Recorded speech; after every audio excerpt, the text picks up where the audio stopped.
Welcome back to back my channel. সবাইকে আমার ব্লগে স্বাগত জানাই। আমার ব্লগটা আমি এখন থেকেই শুরু করছি। আজ জামাই ষষ্ঠী, মানে বুঝতেই পারছো, সকাল সকাল রেডি হয়ে গেছি জামাই ষষ্ঠী গাপ গাপ করে খাওয়ার জন্য। তো রেডি হয়ে গেছি বাপের বাড়ি যাওয়ার জন্য। তো দেখো, চলো তোমরা ভিডিওটা দেখতে থাকো, স্কিপ না করে পুরো ভিডিওটা দেখো। তোমাদের যদি ভালো লেগে থাকে লাইক শেয়ার কমেন্ট অবশ্যই করে দিও।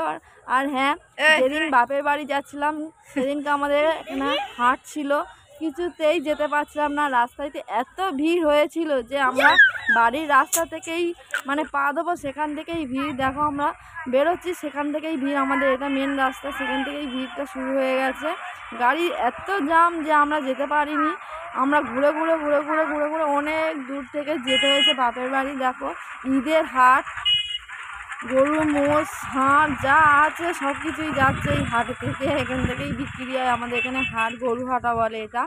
তো আমরা যেতে পারছিলাম না, গরুর লাইন এত, গাড়ির জ্যাম এত যে যেতে পারছিলাম না।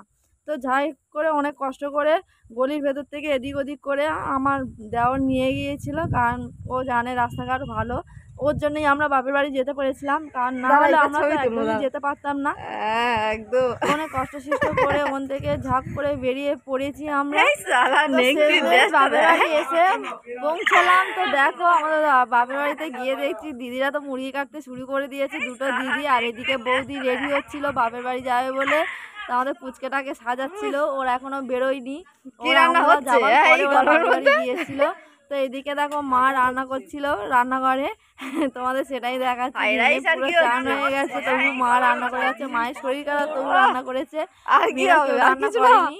আর এদিকে ফ্রাইড রাইস হয়েছিল সেই দিনে, ফ্রাইড রাইস আর মাংস কষা হয়েছিল, বেশি কিছু করেনি। তারপর আর কি রান্না বান্না তো হয়ে গেল, কমপ্লিট করে দিল। মা রান্না করেছিল একদম রেডি সব রান্না। তারপরে কি করছি দেখো, আমি পাঁচিলের ওপর ঠেলে উঠেছিলাম। পাঁচিল থেকে কি করবো না, কলা পাতা কাটতে গিয়েছিলাম। সবার ইচ্ছা মনে জেগেছিল যে কলা পাতায় খাবে, ওই জন্য কলা পাতা কাটতে গিয়েছিলাম। লোকের বাগান থেকে কলা পাতা চুরি করতে গিয়েছিলাম। তো সেজন্য কলা পাতা চুরি করা হয়ে গেছে আমাদের।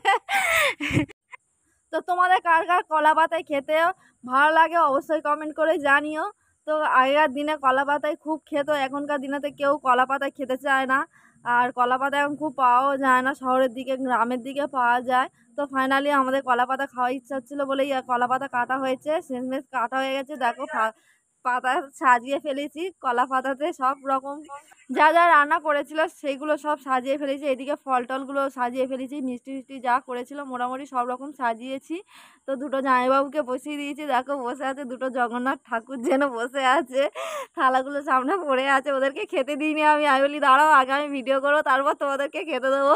তো ওই জন্য জামাইবাবুগুলো বসেছিল আমার জন্য, কারণ আমি ভিডিও করছিলাম বলে আর কি ভাত দেয়নি, ভাতের মধ্যে বসিয়ে রেখেছিলাম। তো তারপরে আমরা একসঙ্গে বসে পড়লাম জামাইবাবুদের সঙ্গে। দিদি এদিকে দুটো দিদিও বসেছে, ওদিকে আমিও বসেছিলাম, সবাই একসঙ্গে বসে পড়লাম খেতে। তারপর আর কি খাওয়া দাওয়া সেরে একদম পেট ভরে পেট ভোজন করে নিয়েছে একদম। তো সবাই তো ব্যস্ত খাওয়াইতে একদম, আর আমি এদিকে ভিডিও করাতে ব্যস্ত। এদিকে ভিডিওটাও করছিল, আমার দিদির মেয়ে ফোনটা ধরেছিল।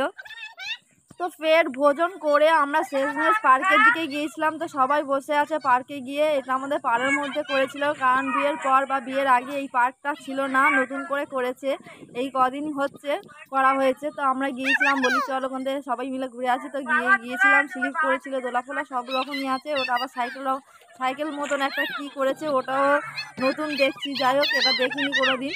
তো ওটা একটু চড়ছিলাম, সবাই মিলে স্লিপ চড়েছি, দোলা চড়েছি, সব রকমই চড়েছি।